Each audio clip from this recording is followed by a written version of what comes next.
AIMIM chief Asaduddin Owaisi ने गुजरात के चुनाव परिणाम पर बयान दिया है। उन्होंने कहा कि हम चुनाव में सफल नहीं हो पाए हैं, लेकिन हौसले पस्त नहीं हुए। सुनिए। औज़ुबिल्लाहि मिनश्शैतानिर्रजीम, बिस्मिल्लाहिर्रहमानिर्रहीम, अस्सलामु अलैकुम वरहमतुल्लाहि वबरकातुहू।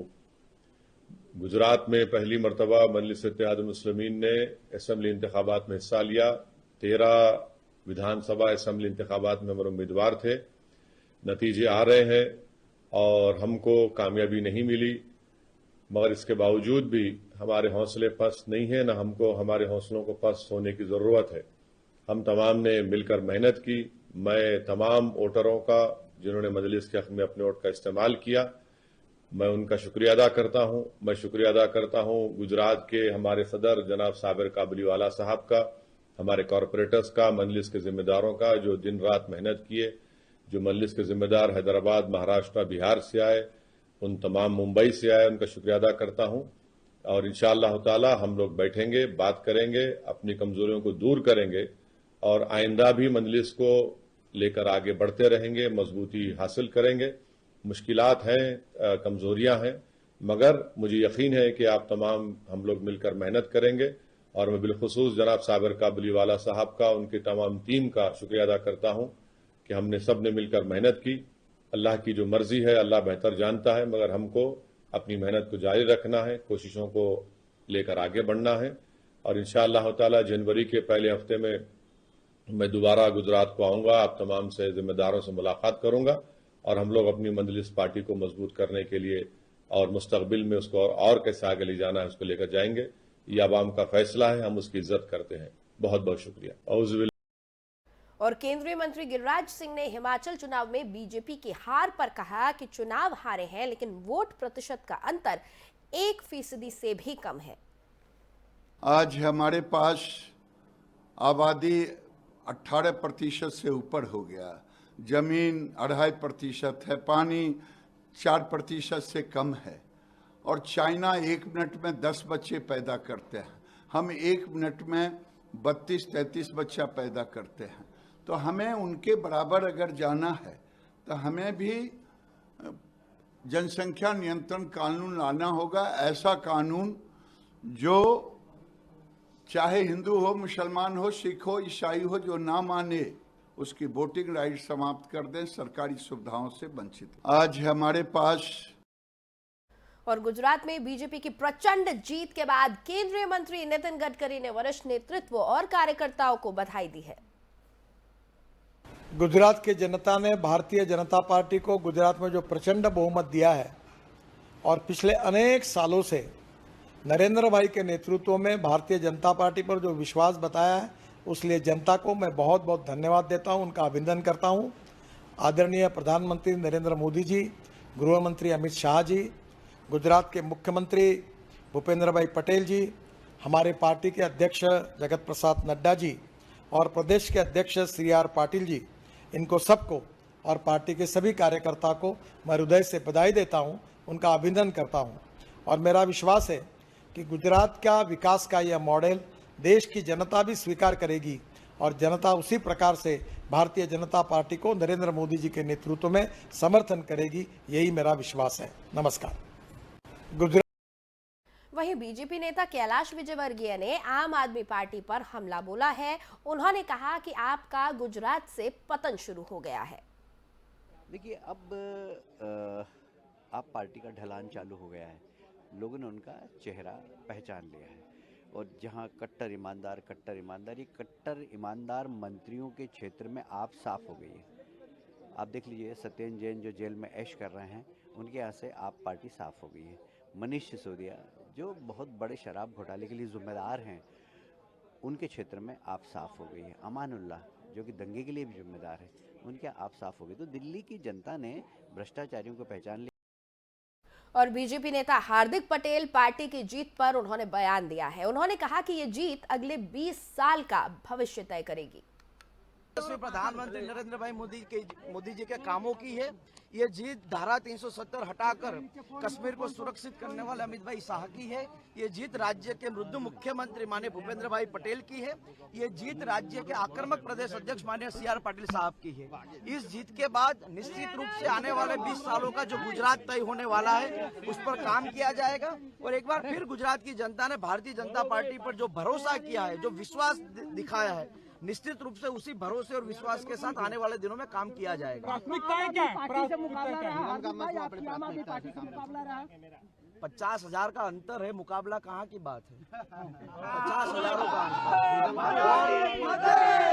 विरमगाम की जनता ने ये जीत सिर्फ हार्दिक को नहीं दी, ये जीत विकास को दी है कि आने वाले दिनों में विरमगांव, मांडल, देत्रो जो नलकांठा का जो इलाका है उसका विकास हो, वहाँ पर अच्छी एजुकेशन हो, अच्छे सिंचाई के पानी की तैयारी गांव के किसानों तक पहुँचे, अच्छे स्पोर्ट्स कॉम्प्लेक्स बने, आर्मी के ट्रेनिंग के लिए अच्छे ग्राउंड्स बने। ये हमारी प्राथमिकता मेरी असेंबली के लिए। और निश्चित रूप से जब 5 साल के बाद आप मेरी असेंबली में कवर करने के लिए आएंगे तो बहुत बेहतर काम आपको मिलेगा। भारतीय जनता पार्टी ने पूरे प्रदेश में रिकॉर्ड तोड़ जीत हासिल की। मैंने पहले भी कहा था जब आप मेरे पास आए थे, तो ये जीत सलामती और सुरक्षा की है। ये जीत विकास के मॉडल की है, वो विकास मॉडल जो गुजरात की जनता चाहती है कि मेरा गुजरात आज हिंदुस्तान में पहले नंबर पे है, यही गुजरात आने वाले दिनों में विश्व में पहले नंबर पे पहुंचेगा।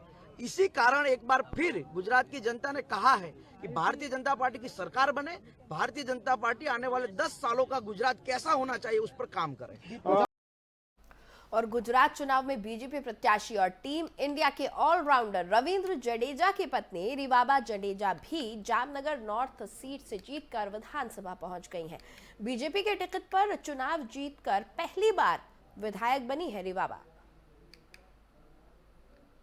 देखिए, गुजरात में 27 साल से भारतीय जनता पार्टी जिस हिसाब से कार्यरत है, जिस हिसाब से विकास की जो एक गुजरात का रोल मॉडल स्थापित किया है, तो लोगों में कहीं ना कहीं ये था कि यही एक जो मॉडल है उन पे अब अविरत विकास की जो यात्रा है भारतीय जनता पार्टी के साथ ही जुड़कर वो आगे बढ़ाना चाहेगी। और ये नतीजा साफ है कि गुजरात की जनता भारतीय जनता पार्टी के साथ थी और आगे भी भारतीय जनता पार्टी के साथ रहेगी। मोदी का चेहरा भी पूरे डेफिनेटली यस, बिकॉज जिस हिसाब से सर ने उनका जो रोड शो चला, ठीक है, 32 या 35 किलोमीटर तक का जो रोड शो था, और गुजरात की जनता पर जो हमारे प्रधानमंत्री जी का एक इम्पैक्ट रहा है, वो CM से लेके PM तक अभी तक उत्तरोत्तर उसमें जो बढ़त है, लोगों की जो एक लोक चाहना है, सिर्फ गुजरात ही नहीं, आप विश्व में देखें जहाँ भी गुजराती हैं, तो एक मोदी जी की जो एक अमिट छाप है लोगों के दिल में, तो वो कहीं ना कहीं उसकी जो एक इम्पैक्ट है वो होना जाहिर सी बात।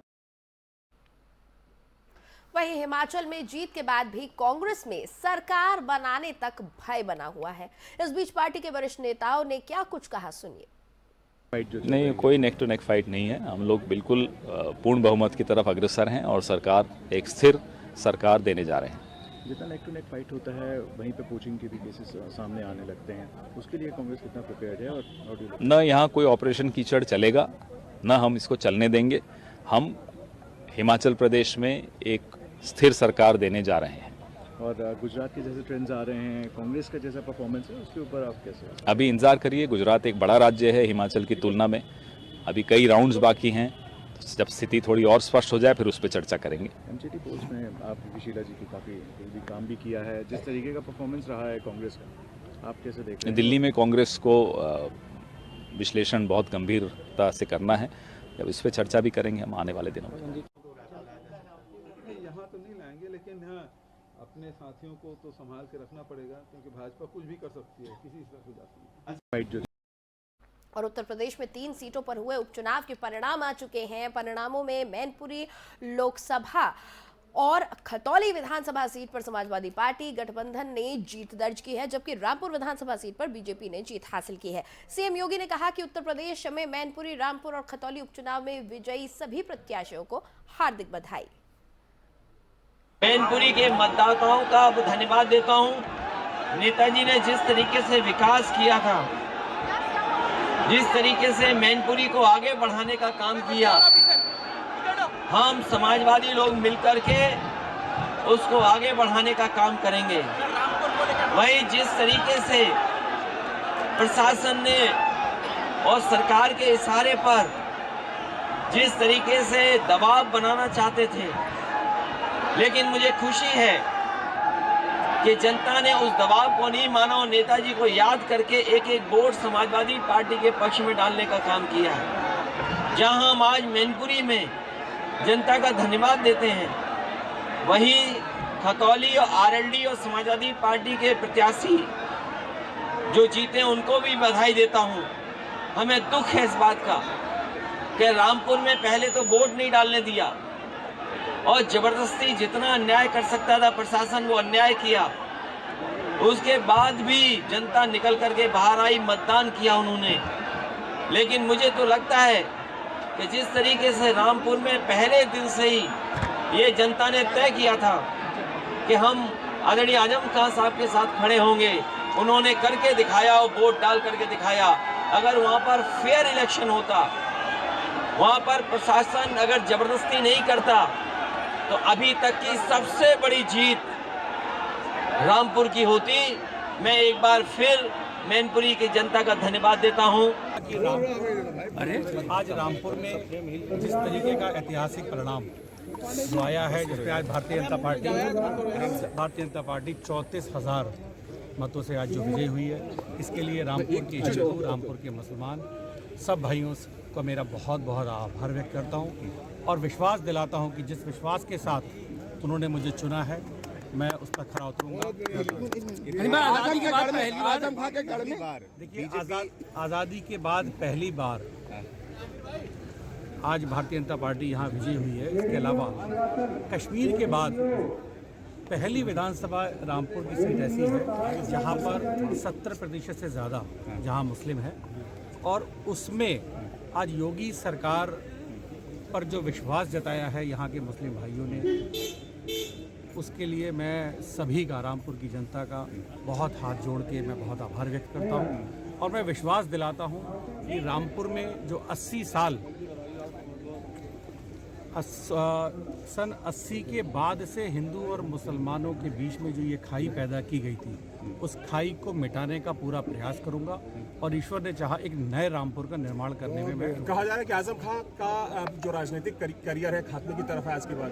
देखिए, वो चैप्टर अब क्लोज हो चुका है। अब सिर्फ यहाँ उद्योग की बात होगी, रोजगार की बात होगी। और फिलहाल इस बुलेटिन में इतना ही। मुझे दें इजाजत। खबरों के लिए आप बने रहिए FM न्यूज के साथ।